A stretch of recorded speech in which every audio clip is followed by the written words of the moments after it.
Hello welcome back to this new video on when to study abroad. इस वीडियो में हम बात करेंगे कि आपकी एप्लीकेशन डेडलाइन क्या होती है। अगर आप फॉरेन यूनिवर्सिटीज़ में अप्लाई कर रहे हो, यूएस और कनाडा और या किसी भी जगह अप्लाई कर रहे हो, मोर और लेस एप्लीकेशन टाइमलाइन क्या रहती है, कब आपको अप्लाई करना होता है, कैसे करना होता है, कौन सी टाइमलाइंस होती हैं जब आपने अप्लाई करना हो या जब अप्लाई कर दिया हो या जब आप एडमिट हो गए हो, तो उसकी क्या क्या टाइमलाइंस होती हैं, क्या क्या डेडलाइंस होती हैं, मोर और लेस हम वो इस वीडियो में डिस्कस करेंगे। तो जिनको नहीं पता, this is our second video of a 5W study abroad playlist. इससे पहले मैं वाई सेगमेंट क्लियर कर चुका हूँ कि आपका रीज़न क्या होना चाहिए अब्रॉड आने का, और ये इंपॉर्टेंस क्या है इसकी जानने की, वाई जानने की इतनी इंपॉर्टेंस क्यों है अगर आप यूनिवर्सिटीज़ इन अब्रॉड अप्लाई कर रहे हो तो जिन्होंने भी वो वीडियो नहीं देखी है, आई वुड हाईली रिकमेंड कि आप पहले वो वीडियो देखो इससे पहले, ताकि जब आप इस वीडियो पे वापस आओगे तो आपको एक ज़्यादा क्लैरिटी होगी कि हम क्या क्या चीज़ों के बारे में बात कर रहे हैं। तो इस वीडियो में हम बात करेंगे व्हेन स्टडी अब्रॉड के बारे में, इनटेक्स के बारे में बात करेंगे, कौन से इनटेक्स होते हैं जिसमें आप अप्लाई कर सकते हो, एंड टाइमलाइन क्या होती है अब ब्रॉड एप्लीकेशन सेंड करने की, क्या क्या टाइमलाइंस होती हैं, कौन से स्टेजेस होते हैं आपकी टाइमलाइन के, वो हम सारी चीज़ें डिस्कस करेंगे इस वीडियो में। तो सबसे पहले हम इनटेक्स के बारे में बात कर रहे हैं। अब इनटेक्स क्या होते हैं, वो टाइमलाइन होती है जब आप यूनिवर्सिटी ज्वाइन करते हो। तो बेसिकली यूएस और कनाडा कहीं पे भी आप अप्लाई कर रहे हो, और भी सारी यूनिवर्सिटीज़ ओवर द वर्ल्ड, तीन पॉपुलर इनटेक्स होते हैं, तीन इनटेक्स होते हैं जिनका नाम है fall intake, summer intake and winter intake. अब फॉल इनटेक जो होता है वो, अगर आप फॉल इनटेक के लिए अप्लाई कर रहे हो तो आप अपनी यूनिवर्सिटी सितंबर में ज्वाइन करोगे। अगर आप समर इनटेक के लिए अप्लाई कर रहे हो तो आप अपनी यूनिवर्सिटी अप्रैल और मई में ज्वाइन करोगे। विंटर इनटेक के लिए सिमिलरली जनवरी में ज्वाइन करोगे। अब पर जो फॉल इनटेक होता है ना, fall intake is the most important intake. अब जो फॉल इनटेक होता है वो बेस्ट इनटेक होता है for high school graduating students. ऐसा क्यों होता है? क्योंकि वो एक एप्रोप्रिएट टाइम पे होता है। अब जैसे आपको पता हो, अगर आप हाई स्कूल में हो तो हाई स्कूल में आपके बोर्ड एग्जाम्स फरवरी मार्च में होते हैं। फरवरी मार्च के बाद जो रिजल्ट आता है वो अप्रैल मई तक रिजल्ट आता है। तो मई से सितंबर तक आपके पास सफिशिएंट अमाउंट ऑफ टाइम होता है कि आप जो भी यूनिवर्सिटी के रिक्वायर्ड डॉक्यूमेंट्स हो, रिक्वायर्ड डॉक्यूमेंटेशन हो, या कुछ भी एप्लीकेशन प्रोसेस हो, आप उसे अच्छी तरह से कंप्लीट कर सको। सितंबर तक आते-आते फिर आपके पास इनफ रिसोर्सेज और इनफ टाइम हो गया होता है, आपने इनफ एफर्ट्स डाल लिए होते हैं अपने सारे एप्लीकेशन में। तो इसलिए जो सितंबर इनटेक होता है, जो आपका फॉल इनटेक होता है, वो एक राइट इनटेक होता है किसी भी हाई स्कूल ग्रेजुएटिंग स्टूडेंट के लिए। सिमिलरली आपके पास समर इनटेक भी होता है। समर इनटेक की एप्लीकेशन अप्रैल और मई में शुरू होती हैं। अब समर इनटेक राइट टाइम क्यों नहीं है यूनिवर्सिटी में अप्लाई करने का? क्योंकि समर इनटेक बेसिकली आपको अप्रैल और मई में एडमिशन ऑफर भेजता है, मतलब अप्रैल और मई में आपको ज्वाइन करना होता है यूनिवर्सिटी। पर अप्रैल और मई तक आते आते अब यूनिवर्सिटी एप्लीकेशन में ऐसा होता है कि आपको ऑफ़र एडमिट करने से पहले अपनी ट्रांसक्रिप्ट भेजनी पड़ती है, अपनी ग्रेड रिपोर्ट भेजनी पड़ती है। पर आप नोटिस कर रहे होंगे कि अप्रैल मई तक कभी-कभी ऐसा होता है हमारी ट्रांसक्रिप्ट्स ही नहीं आती हैं, या हमारे पास नेसेसरी डॉक्यूमेंटेशन नहीं होगी। आपको स्टडी परमिट के लिए अप्लाई करना पड़ेगा, आपको बाकी सारे एग्ज़ाम्स देने पड़ेंगे, आपको अपनी इंग्लिश लैंग्वेज प्रोफिशिएंसी रिक्वायरमेंट का एग्ज़ाम कंप्लीट करना पड़ेगा। तो ऐसे बहुत सारे छोटे-छोटे डॉक्यूमेंट्स होते हैं जो आपको कंप्लीट करने होते हैं, और वो अप्रैल मई तक कंप्लीट नहीं हो पाते हैं। सिमिलरली आप अगर सितंबर इनटेक के लिए लेट हो जाते हो तो आप विंटर इनटेक के लिए अप्लाई कर सकते हो। विंटर इनटेक बेसिकली जनवरी में शुरू होता है। तो ये बेसिकली तीन इनटेक्स होते हैं, fall intake, summer intake, winter intake, जिसमें फॉल इनटेक जो होता है वो बेस्ट टाइम होता है। अगर आप हाई स्कूल से ग्रेजुएट हो रहे हो तो ये आपके लिए बेस्ट इनटेक है to apply to any foreign university over the world. अब हमने इंडेक्स की बात कर ली, इंडेक्स के बाद हम बात करते हैं टाइमलाइन की। अब बेसिकली 3 स्टेजेस होते हैं इस टाइमलाइन में। फर्स्ट स्टेज होता है जब आप स्टार्ट कर रहे हो अप्लाई करना, जब आपने सोच लिया कि मैंने इस यूनिवर्सिटी में अप्लाई करना है तो अब मैं शुरू करूँगा अप्लाई करना, एक वो स्टेज हो गया। एक हो गया अप्लाइड स्टेज, जब आपने ऑलरेडी अप्लाई कर दिया, आपने अपनी एप्लीकेशन सबमिट कर दी है, तो ये होता है सेकंड स्टेज। थर्ड स्टेज होता है आपका एडमिटेड स्टेज, कि अब आपको एडमिशन ऑफर ही आ गई है, आपको एक्सेप्टेंस आ गई है यूनिवर्सिटी से, आप यूनिवर्सिटी में एडमिट हो चुके हो, यूनिवर्सिटी ने आपको ऑफ़र भेज दिया आपके रिक्वायर्ड प्रोग्राम का। तो ये होती है थर्ड स्टेज एडमिटेड स्टेज। अब इस वीडियो में हम जो सबसे ज़्यादा फ़ोकस देंगे वो स्टार्टिंग टू अप्लाई स्टेज का देंगे, क्योंकि एक तो सबसे पहली बात है कि जो स्टार्टिंग टू अप्लाई स्टेज होता है वो सबसे इंपॉर्टेंट स्टेज होता है, क्योंकि यही आपकी एप्लीकेशन को डिफाइन करता है। इस ड्यूरेशन में आपने जो भी कर दिया वो आपकी एप्लीकेशन को डिफाइन करेगा कि आप उस यूनिवर्सिटी में सिलेक्ट होते हो कि नहीं होते हो। उसके बाद जो अप्लाइड एंड एडमिटेड स्टेज होती है वो इतनी डिफिकल्ट नहीं होती है, वो आप करते करते सीख लेते हो। पर जो स्टार्टिंग टू अप्लाई का फेज़ है वो सबसे इंपॉर्टेंट फेज़ है, जिसके बारे में हम ज़्यादा इंफोसिस देंगे इस वीडियो में। इस वीडियो में ऐसा नहीं होगा कि मैं अप्लाइड और एडमिटेड स्टेज के बारे में बात नहीं करूँगा, बस ऐसा होगा कि स्टार्टिंग टू अप्लाई वाली जो स्टेज है उसे हम ज़्यादा फोकस देंगे इस वीडियो में। अब हम चलते हैं टाइमलाइन के बारे में। तो सबसे पहली टाइमलाइन जो हमने बताई स्टार्टिंग टू अप्लाई की, मैंने टिपिकली यूबीसी की एग्जांपल ली क्योंकि मैं एक यूबीसी स्टूडेंट हूँ। तो मैंने यूबीसी की एग्जांपल ली है। जो बाकी टाइमलाइंस होती है मोर और लेस, अगर आप यूएस, कनाडा कहीं पे भी अप्लाई कर रहे हो, तो जो टाइमलाइंस होती हैं वो मोर और लेस सिमिलर ही होती हैं। अगर आप फॉल इनटेक के लिए अप्लाई कर रहे हो, ये जो भी टाइमलाइन होगी, ये एक फॉल इनटेक टाइमलाइन है कि अगर आपने फॉल इनटेक के लिए अप्लाई करना है तो वो टाइमलाइन कैसे प्रोसीड करती है। फॉल इनटेक मतलब अभी अगर मैं 2022 में शूट कर रहा हूँ तो fall intake is like September 2023, next year के सितंबर 2023। तो ये फॉल इनटेक के बारे में हम बात करेंगे। अब क्योंकि मुझे यूएस की यूनिवर्सिटीज़ में अप्लाई करने का एक्सपीरियंस है, तो इस वीडियो में मैं साथ-साथ आपको कनाडा, यूएस के डिफरेंसेस भी बताऊँगा, उनके एप्लीकेशन टाइमलाइन में क्या-क्या डिफरेंसेस होते हैं, जो आप देख सकते हो। तो अभी हम शुरू करते हैं। सबसे पहले you are preparing to apply to your dream university, तो उसमें क्या होता है? सबसे पहले एप्लीकेशन जो ओपन होती है उसकी टाइमलाइन क्या होती है? जो आपकी एप्लीकेशंस ओपन होती हैं वो अक्टूबर में जनरली ओपन होती हैं। यूएस, कनाडा दोनों में अक्टूबर में आपकी एप्लीकेशंस खुल जाती हैं, जिस भी यूनिवर्सिटी में आपको अप्लाई करना है। तो फॉर एग्जांपल अगर आपने यूबीसी में अप्लाई करना है तो यूबीसी की एप्लीकेशंस अर्ली अक्टूबर में खुल जाती हैं। अभी भी अगर आप देखोगे यूबीसी की पोर्टल में जाके, अगर आपने यूबीसी में अप्लाई करना है तो यूबीसी की एप्लीकेशंस ऑलरेडी खुल चुकी हैं। एप्लीकेशन खुल चुकी है मतलब आप अप्लाई कर सकते हो उस यूनिवर्सिटी में। आप अपनी जो भी एप्लीकेशन, जो भी उन्होंने मांगा होता है, उन्होंने ग्रेड्स मांगे होते हैं, स्पोर्ट्स एक्टिविटीज़ मांगी होती हैं, कम्युनिटी इन्वॉल्वमेंट, एसेस मांगे होते हैं, वो आप सब कुछ कंप्लीट करके हाँ, वो एप्लीकेशन सबमिट कर सकते हो। तो अक्टूबर बेसिकली वो टाइम होता है। अगर आप अगले सितंबर में अप्लाई कर रहे हो तो जो पिछले साल का अक्टूबर होता है तब आपकी एप्लीकेशन खुल जाती हैं, क्योंकि इतना ज़्यादा टाइम लग ही जाता है एक एप्लीकेशन को पूरा कंप्लीट होने में। और फिर हम बात करते हैं, अगर हम यूएस की बात करें, यूएस में भी अर्ली अक्टूबर में एप्लीकेशन स्टार्ट हो जाती हैं। पर यूएस में क्या होता है, बेसिकली 2 एप्लीकेशंस होती हैं स्टार्टिंग में, किसी भी आप इनटेक में अप्लाई करते हो। 2 एप्लीकेशंस का मतलब, एक होता है अर्ली डिसीजन और एक होता है regular decision application. Early decision application और रेगुलर डिसीजन एप्लीकेशन दोनों साथ में खुलती हैं, बट ऐसा क्या होता है, अर्ली डिसीजन एप्लीकेशन के लिए कुछ यूनिवर्सिटीज़ ने एक स्लॉट रखा होता है कि अगर आप अर्ली अक्टूबर से नवंबर तक आप अपनी एप्लीकेशन सबमिट करते हो पूरी कंप्लीट करके, तो आप अर्ली डिसीजन एप्लीकेशन में माने जाओगे। पर अगर आप नवंबर के बाद जो भी डेडलाइन है, जो भी रेगुलर डेडलाइन है, उधर तक सबमिट करते हो, उसके बीच में सबमिट करते हो, तो आप एक रेगुलर डिसीजन एप्लीकेशन में एनरोल हो जाओगे। अब अर्ली डिसीजन एप्लीकेशन और रेगुलर डिसीजन एप्लीकेशन में क्या फ़र्क है? जो ये यूनिवर्सिटीज़ होती हैं, कुछ भी, कोई भी यूनिवर्सिटीज़ होगी, कनाडा की यूनिवर्सिटीज़ होगी या यूएस की यूनिवर्सिटीज़ होंगी, जो ये करिकुलम को फॉलो करती हैं, उसमें क्या होता है, उन्होंने कुछ रिजर्व्ड स्लॉट्स रखे होते हैं फॉर अर्ली डिसीजन एप्लीकेंट्स। तो अगर आपने सबसे पहले अप्लाई किया होता है तो आपके ज़्यादा चांसेस होते हैं, एक बेटर चांस होता है अप्लाई करने का, क्योंकि जब आप सबसे पहले अप्लाई कर लेते हो, आप अर्ली डिसीजन में एनरोल्ड हो जाते हो, तो तब इतना कॉम्पिटिशन नहीं होता है अमंग स्टूडेंट्स जिन्होंने अप्लाई किया है। कॉम्पिटिशन तो ज़रूर होता है, बट इतना कॉम्पिटिशन नहीं होता है अगर आप कंपेयर करो रेगुलर डिसीजन एप्लीकेशन से।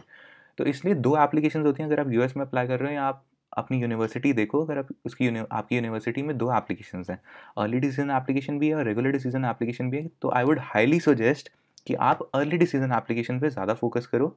अब आप सोच रहे होंगे कि जो अर्ली डिसीजन एप्लीकेशन है, अगर उसकी इतनी ही इंपॉर्टेंस है, तो हर कोई स्टूडेंट उस एप्लीकेशन में क्यों नहीं अप्लाई करता है? वो इसलिए ऐसा होता है क्योंकि कभी-कभी ऐसा होता है कि आप किसी प्रोजेक्ट पे लगे होते हो जो बहुत इंपॉर्टेंट होता है आपकी एप्लीकेशन के लिए, या किसी भी प्रोजेक्ट या किसी भी, मान लो स्पोर्ट्स एक्टिविटी में लगे होते हो जिसका रिजल्ट आना पेंडिंग होता है। आपका कोई स्पोर्ट्स पे इंटरनेशनल लेवल पे टूर्नामेंट है या कोई नेशनल लेवल पे इवेंट है जिसमें आपने पार्ट लिया है, और वो अर्ली डिसीजन एप्लीकेशन के बाद हो रहा है, पर आप चाहते हो उसे अपनी एप्लीकेशन में इंक्लूड करना, उस चीज़ को इंक्लूड करना चाहते हो, तो आप रेगुलर डिसीजन एप्लीकेशन में शिफ्ट हो जाते हो। तो ये बेसिकली डिफरेंस होता है। तो ये एक रीज़न हो सकता है।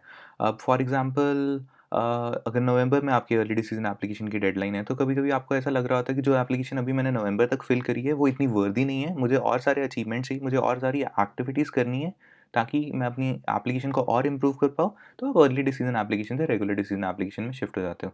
अब शिफ्ट होना ऐसे नहीं है कि आप चूज़ करते हो आपकी एप्लीकेशन। बेसिकली ऐसा होता है, अगर आप उस डेडलाइन से, जो अर्ली डिसीजन की डेडलाइन उन्होंने रखी होती है आपकी यूनिवर्सिटी से, उस यूनिवर्सिटी ने, उससे अगर आप पहले अप्लाई करते हो तो आप अर्ली डिसीजन एप्लीकेंट माने जाते हो। अगर आप उसके बाद करते हो तो आप ऑटोमेटिकली रेगुलर डिसीजन एप्लीकेंट बन जाते हो। तो ये डिफरेंस होता है कैनेडियन यूनिवर्सिटीज़ में और यूएस यूनिवर्सिटीज़ में। इसके बाद हम बात करते हैं स्कॉलरशिप्स और अवार्ड्स के बारे में। अब अगर आप एक इंटरनेशनल स्टूडेंट हो और किसी भी फॉरेन यूनिवर्सिटी में जा रहे हो इन कनाडा और यूएस, तो आपको पता होगा कि जो रेजिडेंट्स इन कनाडा होते हैं या जो उस कंट्री के रेजिडेंट्स होते हैं, फॉर एग्जांपल अगर आप यूबीसी में अप्लाई कर रहे हो, तो जो कनेडियन रेजिडेंट्स जो ट्यूशन फीस भर रहे हैं, उसका आप 4 टू 5 टाइम्स एक इंटरनेशनल स्टूडेंट फ़ी भरता है। तो तब स्कॉलरशिप्स और अवार्ड्स के बारे में जानना बहुत इंपॉर्टेंट हो जाता है, और उनके लिए अप्लाई करना उतना ही इम्पॉर्टेंट हो जाता है आपकी एप्लीकेशन के साथ-साथ। क्योंकि जो स्कॉलरशिप और अवार्ड्स होते हैं, अगर आप स्कॉलरशिप्स के लिए अप्लाई करते हो और आप वर्दी होते हो उस स्कॉलरशिप के लिए, तो जो ऐसी स्कॉलरशिप्स होती हैं वो आपके मोस्ट ऑफ द ट्यूशन को फ़ंड कर सकते हैं। कभी-कभी ऐसा होता है कि ऐसी स्कॉलरशिप मिल जाते हैं जो आपके होल ट्यूशन को फ़ंड कर दे। आपको पे ही ना करना पड़े कोई फ़ीस, आपको पे ही ना करनी पड़े कोई फ़ीस स्कॉलरशिप के लिए। तो इसलिए आपको स्कॉलरशिप्स के बारे में जानना, स्कॉलरशिप्स या कोई भी अवार्ड्स, उनके बारे में जानना बहुत ज़्यादा इंपॉर्टेंट है और उनकी एप्लीकेशन टाइमलाइन्स कब होती हैं। अब कहीं-कहीं यूनिवर्सिटीज़ में ऐसा होता है कि वो जो आपको स्कॉलरशिप दे रहे होते हैं, वो आपकी एप्लीकेशन बेस पे दे रहे होते हैं, कि जब आपने एप्लीकेशन भर दी, तो आपके एप्लीकेशन से वो डिसाइड कर रहे होते हैं कि आपको स्कॉलरशिप या अवार्ड देना है कि नहीं। एक होता है इंटेंशनली आपको स्कॉलरशिप एप्लीकेशन मिलती है यूनिवर्सिटी से। आपकी यूनिवर्सिटी एक स्कॉलरशिप एप्लीकेशन लॉन्च करती है। अब फॉर एग्ज़ाम्पल यूबीसी में भी 2 तरह के अवार्ड होते हैं। एक अवार्ड जो होता है वो आपकी एप्लीकेशन के बेस पे होता है कि यूबीसी को लगता है आप वर्दी हो स्कॉलरशिप के लिए, तो आपको वो स्कॉलरशिप अवार्ड दे देती है in terms of monetary benefits दे देती है, ट्यूशन पे कुछ रिडक्शन दे देती है। फॉर एग्जांपल अगर आपकी ट्यूशन $40,000 की है तो आपको 20,000 का अवार्ड दे देती है पर ईयर। ऐसे आपकी जो नेट ट्यूशन बन जाती है वो 40,000 से 20,000 डॉलर्स बन जाती है पर ईयर। तो ऐसे अवार्ड्स मिल सकते हैं। अब दूसरे अवार्ड क्या होते हैं, यूबीसी की एक सेकंड अवार्ड कैटेगरी होती है, स्कॉलरशिप कैटेगरी होती है जो होती है स्कॉलरशिप एप्लीकेशन। तो उसके लिए आपको अप्लाई करना पड़ता है। उस स्कॉलरशिप एप्लीकेशंस में आपके फाइनेंशियल इन्फॉर्मेशन के बारे में पूछते हैं, आपको चेक कर रहे होते हैं कि आप सच में वर्दी हो स्कॉलरशिप के लिए, आपसे एसेस पूछे जाते हैं और इसके सिमिलर ही क्वेश्चंस पूछे जाते हैं आपकी स्कॉलरशिप एप्लीकेशन में, जो आपकी यूनिवर्सिटी को एक बेटर डिसीजन लेने में हेल्प करते हैं कि आपको स्कॉलरशिप मिलनी चाहिए कि नहीं मिलनी चाहिए। तो ये है स्कॉलरशिप्स और अवार्ड्स की टाइमलाइन। कभी-कभी ऐसा होता है जो आपकी एप्लीकेशन के बाद ही जस्ट इमीडिएटली बाद, जैसे इस केस में आपकी एप्लीकेशन के just immediately next month scholarships and award applications भी खुल जाती हैं। कभी-कभी कुछ यूनिवर्सिटीज़ में ऐसा होता है, कुछ यूएस यूनिवर्सिटीज़ में ऐसा होता है कि थोड़ी एप्लीकेशन टाइमलाइन के बाद खुलती हैं। तो इसका आपको ध्यान रखना पड़ेगा कि आपकी स्कॉलरशिप्स और अवार्ड्स की टाइमलाइन कब है। स्कॉलरशिप्स एंड अवार्ड्स में मैं आपको सजेस्ट करूँगा कि अगर आपको लगता है कि आपको स्कॉलरशिप नहीं मिल पाएगी, नहीं मिल सकती, तब भी मैं आपको रिकमेंड करूँगा कि एक बार प्लीज़ स्कॉलरशिप एप्लीकेशन भर के देखो। कभी-कभी ऐसा होता है कि एक लकी चांस प्ले करते हैं और वो हिट हो जाता है। तो इसलिए मैं आपको सजेस्ट करूँगा कि स्कॉलरशिप्स और अवार्ड्स की जो टाइमलाइन है, उस पे भी जो भी आप यूनिवर्सिटी में अप्लाई कर रहे हैं, उसकी जो स्कॉलरशिप एंड अवार्ड्स की टाइमलाइन है, उस पे भी बहुत अच्छे से अटेंशन दें। अब हमने बात कर ली एप्लीकेशन ओपनिंग के बारे में, स्कॉलरशिप एंड अवार्ड्स के बारे में, उसके बाद में first round offers of admission होती हैं। तो अब हम बात करते हैं first round offers of admission के बारे में। First round offers of admission क्या होते हैं? अब बेसिकली क्या होता है, कोई भी यूनिवर्सिटी जिसमें आप अप्लाई करते हो, उसमें एक तो एडमिटेंस कैटेगरी होती है जिसमें वो पूल ऑफ स्टूडेंट्स जो सिलेक्ट हो गए होते हैं, और एक पूल ऑफ स्टूडेंट्स ऐसे होते हैं जिन पे एक मार्क लगा होता है, क्वेश्चन मार्क लगा होता है कि इसको सिलेक्ट कर भी सकते हैं या नहीं भी कर सकते, तो उनको वेट लिस्ट में डाल देते हैं। अब उनकी जो सिलेक्शन होती है वो किस पे बेस्ड होती है कि जब आपके फर्स्ट पूल ऑफ स्टूडेंट जो सिलेक्ट हो चुके हैं, अगर उनमें से कोई ऑफर डिक्लाइन करता है, तो जो सेकंड वेट लिस्ट कैटेगरी होती है, वेट लिस्ट से यहाँ पे शिफ्ट हो जाते हैं स्टूडेंट्स। तो ये इंपॉर्टेंस होती है आपके राउंड ऑफर्स ऑफ एडमिशन की, first round, second round, third round, इसमें होता है। अब फॉर एग्जांपल आपने यूबीसी में अप्लाई किया और आप यूबीसी में सिलेक्ट हो जाते हो, पर यूबीसी आपकी सेकंड चॉइस होती है, आपको आपकी फर्स्ट चॉइस से भी ऑफर आ जाता है, तो आप क्या करते हो, अपनी यूबीसी का ऑफर डिक्लाइन कर देते हो। अब जब आप डिक्लाइन करते हो तो क्या होता है, जो आपकी सीट होती है वो वेकेंट हो जाती है। तो जो वेट लिस्ट कैटेगरी में जो सबसे इमीडिएट स्टूडेंट होता है, जो सबसे पहले होता है वेट लिस्ट में, उसको आपकी सीट दे दी जाती है। तो इसके साथ उसे ऑफर मिल जाता है। और ये ऑफर्स कब होते हैं, second round offers of admission में होते हैं। तो वो यूनिवर्सिटीज़ साइड बाय साइड जब कुछ स्टूडेंट्स डिक्लाइन कर रहे होते हैं ऑफर्स, तो जो वेट लिस्ट में होते हैं उन्हें ऑफर्स भेजती रहती हैं। तो ऐसे काम चलता रहता है to compensate the seats the university has. अब इसके बाद एप्लीकेशन ड्यू डेट आ जाती है जनवरी 15, जैसे इस साल की जनवरी 15 2023 है यूबीसी के लिए एप्लीकेशन डेट। इसके बाद में यूबीसी एक्सेप्ट नहीं करेगी और एप्लीकेशन, तो आपको अपनी ड्यू डेट भी ध्यान में रखनी पड़ेगी कि जिस भी यूनिवर्सिटी में अप्लाई कर रहे हो उसकी ड्यू डेट को ध्यान में रखना कि इसके बाद वो यूनिवर्सिटी आपकी एप्लीकेशन एक्सेप्ट नहीं करेगी। कभी-कभी ऐसा होता है कि कुछ सर्कमस्टांसेस के कारण यूनिवर्सिटी के एंड पे कुछ सर्कमस्टांसेस के कारण वो यूनिवर्सिटी डेडलाइन एक्सटेंड कर देती हैं। पर इस होप में मैं आपको सजेस्ट करूँगा मत रहना। आपको मैं सजेस्ट करूँगा, अगर आपकी यूनिवर्सिटी फॉर एग्जांपल अगर आप यूबीसी अप्लाई कर रहे हो और उसकी डेडलाइन जनवरी 15 है, तो मैं आपको सजेस्ट करूँगा कि आप जनवरी 13-14 तक ही अपनी एप्लीकेशन पूरी सबमिट कर दो, ताकि अगर गॉड फॉरबिड ऐसा हुआ कि जनवरी 15 को कोई टेक्निकल एरर आ गया और आपने एप्लीकेशन सबमिट ना की हो, तो इसमें आपको एक बहुत बड़ी डिसएडवांटेज हो जाएगी आपकी ड्रीम यूनिवर्सिटी में जाने के लिए। अब हमने एप्लीकेशन ड्यू डेट के बारे में बात कर ली, इसके बाद हम बात करते हैं what is the thing that you have to do when you have applied to your dream university. अब ये जो सेगमेंट है, जैसे मैंने आपको बताया था, अप्लाइड और एडमिटेड का जो फेज़ होता है टाइमलाइन में, आपकी टाइमलाइन में, वो इतना डिफ़िकल्ट नहीं होता है, वो साथ-साथ में जब आप करते रहते हो सारी चीज़ें, वो बेसिकली ये जो फ़ेज़ होता है इसमें आपको डॉक्यूमेंट सबमिशन करनी होती है। इसमें आपको इतने एफ़र्ट्स डालने नहीं पड़ते हैं, क्योंकि जो आपकी सबसे एफ़र्ट डालने वाली चीज़ होती है वो आपकी एप्लीकेशन इटसेल्फ ही होती है। तो जितने भी आप एफ़र्ट्स अपनी एप्लीकेशन में डाल दोगे, वही आपकी एप्लीकेशन डिसीज़न को डिफ़ाइन करेंगी कि आपकी यूनिवर्सिटी आपको सिलेक्ट करती है कि नहीं करती है। अब जब आपने अप्लाई कर दिया यूबीसी में, तो बर्सरी एप्लीकेशंस होती हैं। बर्सरी एप्लीकेशन बेसिकली एक मॉनेटरी रिवॉर्ड एप्लीकेशंस ही होती हैं, जो बेसिकली कैनेडियन सिटीजन्स को या जो भी रेजिडेंट्स होते हैं उस कंट्री के, उनको ही मिलती है। इंटरनेशनल स्टूडेंट्स को बर्सरीज नहीं मिलती हैं। उसके बाद आती है आपकी इंटरिम ट्रांसक्रिप्ट्स की डेडलाइन। इंटरिम ट्रांसक्रिप्ट्स बेसिकली क्या होती हैं, आपकी जो भी उस टाइम ड्यूरेशन तक जो आपका ग्रेड बन रहा होता है, जो भी आपकी उस टाइम ड्यूरेशन तक ग्रेड रिपोर्ट होती है, वो आपकी इंटरिम ट्रांसक्रिप्ट होती है। तो फॉर एग्जांपल जनवरी की ये डेडलाइन है, तो दिसंबर तक जो भी आपने कोर्सेज़ किए हों, दिसंबर तक जो भी आपके ग्रेड रिपोर्ट्स हों, वो यूनिवर्सिटी डिमांड करती हैं आपकी एप्लीकेशन के लिए। सो इन ट्रांसक्रिप्ट्स को मँगवाने का ये रीज़न होता है कि बेसिकली यूनिवर्सिटी देखना चाहती है कि आप अपना हाई स्कूल पास कर पाओगे कि नहीं। तो ये होगी आपकी इंटरिम ट्रांसक्रिप्ट्स की डेडलाइन।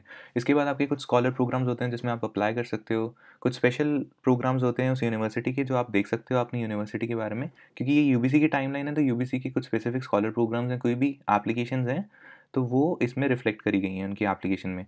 तो ये सारे प्रोग्राम्स फॉलो करने के बाद, आपके रिक्वायरमेंट स्पेसिफिक प्रोग्राम्स में अप्लाई करने के बाद, सारी एप्लीकेशन टाइमलाइन को फॉलो करने के बाद, जो आपके एडमिशन डिसीजन होते हैं वो फाइनली लेट जनवरी या अप्रैल के बीच में कभी भी आपके एडमिशन डिसीजन आ सकता है। वो मैंने आपको बताया था ना कि जो first round offers of admission में जिनको नई ऑफर लेटर्स आती हैं, और कोई जो स्टूडेंट होता है जिसने डिक्लाइन कर दिया होता है ऑफर, उसकी वेकेंट सीट उस वेट लिस्ट कैटेगरी को मिल जाती है। तो जैसे जैसे वेट लिस्ट कैटेगरी वेकेट होती रहती है और उन्हें मेन पूल ऑफ स्टूडेंट्स में डाला जाता है, तो वैसे एडमिशन ऑफर्स रिलीज़ किए जाते हैं। तो लेट जनवरी से अप्रैल के बीच में आप कभी भी एडमिशन डिसीजंस एक्सपेक्ट कर सकते हो अपने। और डिसीजन में ये भी होता है, आपको एक्सेप्टेंस लेटर भी होती है और रिजेक्शन लेटर भी होती है। अगर आपकी यूनिवर्सिटी ने आपको रिजेक्ट कर दिया होता है, तो आपको एक रिजेक्शन लेटर भी भेजती है यूनिवर्सिटी। ऐसा नहीं होता है कि होल्ड पे रख देती है। तो ये टाइमलाइन के बीच में कभी भी आपको एक्सेप्टेंस या रिजेक्शन ऑफर आ सकता है।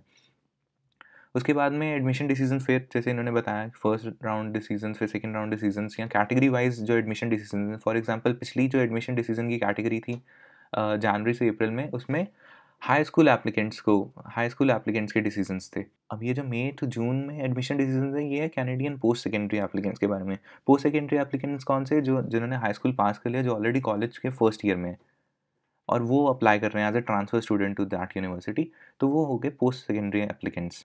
उसके बाद में एक कोर्स कंप्लीशन डेडलाइन हो जाती है कुछ यूनिवर्सिटीज़ की। आपकी यूनिवर्सिटी आपको कहती है कि इस टाइम तक आप अपने सारे कोर्सेज कंप्लीट कर लो हाई स्कूल के, ताकि हम टाइमली आपकी ट्रांसक्रिप्ट्स डिमांड कर पाएँ, टाइमली आपके एप्लीकेशन का एक डिसीजन और फर्म कर पाएँ। तो ये बेसिकली हुई कोर्स कंप्लीशन की डेडलाइन। उसके बाद जब आप एडमिट हो जाते हो उस यूनिवर्सिटी में, तो आप ऑफ़र एक्सेप्ट करते हो, आप उसकी हाउसिंग एप्लीकेशन भरते हो। अगर आपने ऑन कैंपस हाउसिंग, मतलब आपने यूनिवर्सिटी की हाउसिंग में रहना होता है, तो आप उसकी हाउसिंग एप्लीकेशन भरते हो। आप स्टडी परमिट्स के लिए अप्लाई करते हो। ये सारी चीज़ें हैं जो आपकी final transcripts, accepting your offer, ये जो सारी चीज़ें हैं, ये हम आने वाली वीडियोज़ में डिस्कस करेंगे।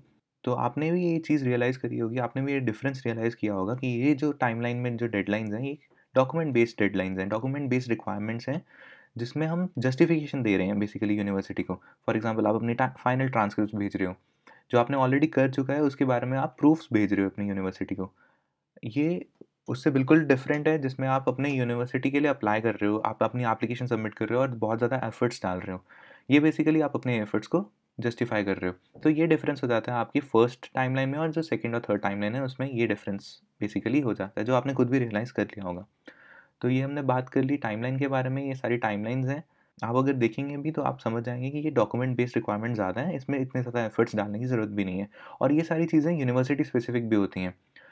जो मेन टाइमलाइन होती है, स्टार्टिंग टू अप्लाई वाली टाइमलाइन, वो मोर और लेस हर यूनिवर्सिटी की सेम होती है। पर ये जो after you have applied to your dream university, ये जो टाइमलाइंस होती हैं, ये आपकी यूनिवर्सिटी स्पेसिफिक भी होती हैं। तो आपको वो भी ध्यान रखना पड़ेगा अपनी यूनिवर्सिटी एप्लीकेशंस को भरते हुए। उसके बाद हम बात करते हैं कुछ इंपॉर्टेंट पॉइंट्स के बारे में। जब भी आप एप्लीकेशन टाइमलाइन के बारे में बात करो, तो ये जो इंपॉर्टेंट पॉइंट्स हैं आपको ध्यान में रखने पड़ेंगे। फर्स्ट इंपॉर्टेंट पॉइंट है वो है स्टार्ट अर्ली। अब जैसे मैंने आपको वो एग्जांपल में भी बताया था, अर्ली डिसीजन एप्लीकेशन और रेगुलर डिसीजन एप्लीकेशन में भी आपको मैंने डिफरेंस बताया था कि जो अर्ली अप्लाई करते हैं, जो सबसे पहले अप्लाई करते हैं, उनके ज़्यादा चांसेस होते हैं एक ऑफर लेटर आने के, एडमिशन ऑफर आने के। तो इसलिए मैं आपको सजेस्ट करूँगा कि जितनी जल्दी आप स्टार्ट कर सकते हो अपनी यूनिवर्सिटी में अप्लाई करने का प्रोसेस, उतनी जल्दी आपको स्टार्ट करना चाहिए। आप आज से ही वो यूनिवर्सिटी के बारे में स्टडी करना शुरू कर दो कि उसके क्या-क्या टाइमलाइन्स होते हैं और मुझे किस अप्रोच से चलना चाहिए कि मैं उस टाइम तक आते-आते हर एक चीज़ अपने परफेक्ट टाइम ड्यूरेशन पे कर रहा हूँ। उसके बाद में आपको know your path and process, जैसे मैंने आपको ये बताया कि कुछ जो चीज़ें होती हैं वो यूनिवर्सिटी स्पेसिफिक होती हैं। टाइमलाइन में जो कुछ रिक्वायरमेंट्स होती हैं वो आपकी यूनिवर्सिटी स्पेसिफिक होती हैं, तो आपको अपना पाथ जानना ज़रूरी है। आपको पता होना चाहिए कि अच्छा ये टाइम पे ये चीज़ें करनी है मुझे, इस टाइम पे स्कॉलरशिप्स एंड अवार्ड्स की एप्लीकेशन आ रही है, तो इस टाइम पे मुझे स्कॉलरशिप्स एंड अवार्ड्स की एप्लीकेशन पे ज़्यादा फोकस करना है। तो आपको अपना पाथ पता होना चाहिए कि पहले मैं अपनी एप्लीकेशन सबमिट करूँगा, उसके बाद मैं स्कॉलरशिप्स के लिए अप्लाई करूँगा, उसके बाद मैं ये सारी चीज़ें करूँगा। तो आपको अपना पाथ और प्रोसेस जो भी आप फॉलो करोगे वो आपको पहले से ही पता होना चाहिए। ऐसा नहीं होना चाहिए कि आप एक चीज़ करने के बाद दूसरी चीज़ डिसाइड कर रहे हो कि अच्छा मुझे ये करना चाहिए। आपको पहले से एक प्री डिफाइंड पाथ सोच लेना चाहिए कि मैं इस पाथ के अकॉर्डिंग चलूँगा और मैं इस पाथ या प्रोसेस से डिविएट नहीं होऊँगा इतना ज़्यादा। उसके बाद थर्ड पॉइंट है रीच आउट टू मेंटर्स। आप जितने ज़्यादा मेंटर्स को अप्रोच कर सकते हो उतने ज़्यादा मेंटर्स को अप्रोच करो उस यूनिवर्सिटी में। फॉर एग्जांपल अगर आप यूबीसी में अप्लाई कर रहे हो तो यूबीसी में जितने भी एडमिटेड स्टूडेंट्स हैं जो ऑलरेडी एडमिट हो चुके हैं, जिनको एक्सेप्टेंसेस आ चुकी हैं, जो already first, second, third, fourth year में हैं, आप उनको रीच आउट करो। किसी भी प्रोसेस से कर सकते हो, ऑन सोशल मीडिया कर सकते हो। जैसे फॉर एग्जांपल आप इस चैनल पे आए हो तो इस चैनल पे आपने रीच आउट किया है, आप इंस्टाग्राम पे भी रीच आउट कर सकते हो। LinkedIn is also good platform to reach out to mentors. तो ये मैं आपको हाईली सजेस्ट करूँगा कि आप जिस भी यूनिवर्सिटी में अप्लाई कर रहे हो, उस यूनिवर्सिटी के कुछ स्टूडेंट से बात करो। क्योंकि कभी-कभी ऐसा होता है जब आप उन स्टूडेंट्स को रीच आउट करते हो जिस यूनिवर्सिटी में आपने जाना है, खुद जाना है, तो वो आपको कुछ ऐसे पॉइंट्स बता देते हैं, कुछ ऐसे यूनिवर्सिटी स्पेसिफिक पॉइंट्स बता देते हैं जो आपकी एप्लीकेशन को एक्सेप्टेंस में बदलने के लिए बहुत ज़्यादा हेल्प कर सकते हैं। क्योंकि वो जो गाइडेंस देंगे आपको वो कोई और नहीं दे पाएगा, क्योंकि उन्होंने वो एक्सपीरियंसेस खुद लिव किए हुए हैं और वो जो गाइडेंस देंगे वो पूरी प्योर और ऑनेस्ट होंगी। उनको पता होगा उन्होंने अपनी एप्लीकेशन में क्या-क्या गलतियाँ करी, तो वो आपको एक बेटर प्लेस पे होंगे सजेस्ट करने के लिए कि आप कैसे-कैसे प्रोसेसेस को अप्रोच कर सकते हो। उसके बाद आती है आपकी एप्लीकेशन मैनेजमेंट की बात। एप्लीकेशन मैनेजमेंट बेसिकली आपने देखा होगा कि बहुत सारी चीज़ें होती हैं। आपकी एक स्टेप नहीं है, आपके बहुत सारे मल्टीपल स्टेप्स हैं और ऐसा भी नहीं है कि आप एक यूनिवर्सिटी में अप्लाई करोगे। फॉर एग्ज़ाम्पल जब यूबीसी की स्कॉलरशिप एंड अवार्ड की एप्लीकेशन होगी तब किसी और की एप्लीकेशन डेडलाइन होगी। तो इसके लिए आपको एप्लीकेशन मैनेज करना पड़ेगा कि आपको प्रायोरिटाइज़ करना पड़ेगा कि सबसे पहली चीज़ मेरे को किस पे फ़ोकस करना है। ये प्रायोरिटी ऑर्डर आप अपने अकॉर्डिंग डिसाइड कर सकते हो, पर आपको ध्यान रखना होगा कि कोई भी प्रोसेस आप जो फॉलो करो, उसमें ऐसा ना हो कि आप अपने एप्लीकेशन में कोई चीज़ मिस आउट कर रहे हो। क्योंकि फॉरेन एप्लीकेशन में क्या होता है, अगर आप एक चीज़ भी मिस आउट कर जाते हो जो इंपॉर्टेंट होती है, तो वो आपकी पूरी एप्लीकेशन को डिस्ट्रॉय कर सकते हैं। तो इसलिए आपको एप्लीकेशन मैनेजमेंट में बहुत ज़्यादा ध्यान रखना पड़ेगा। इसके बाद आपका लास्ट पॉइंट आ जाता है, which is about patience and consistency. ये प्रोसेस ऐसा नहीं है कि एक बार आपने कलेक्टिव एफर्ट्स डाल दिए और सब कुछ हो गया। आपको कंसिस्टेंट एफर्ट्स डालने पड़ेंगे। हर बार जब तक आप यूनिवर्सिटी में एंटर कर नहीं जाते हो तब तक आपको कंसिस्टेंट एफर्ट्स डालने ही पड़ेंगे। उसका कोई सब्स्टिट्यूट नहीं है। तो if you are ready for this, तभी आपको फॉरेन यूनिवर्सिटीज़ में अप्लाई करना चाहिए। तो ये थे कुछ इंपॉर्टेंट पॉइंट्स जिनका आपको ध्यान रखना चाहिए। मैं आपको फिर से सजेस्ट करूँगा कि आप इन पॉइंट्स से फिर से गो थ्रू कर लो, ताकि एक और बेटर आइडिया लग सके आपकी यूनिवर्सिटी एप्लीकेशन के बारे में। तो यार यही था, दैट्स इट। इस वीडियो में यही था। I hope you like this video. Please subscribe to our channel if you haven't yet. Please share this video to all your friends जो भी अब्रॉड अप्लाई कर रहे हैं। आप नीचे कमेंट सेक्शन में भी अपना डाउट लिख सकते हैं and I will make every possible effort to reply your doubt. और अगर कोई वीडियो रिक्वायरमेंट होगी तो वीडियो रिक्वायरमेंट भी हम बना देंगे। At last I wish you good luck for this great journey. Wishing you all the best. तब तक के लिए मिलते हैं आपसे नेक्स्ट वीडियो में। तब तक के लिए goodbye, take care, bye bye.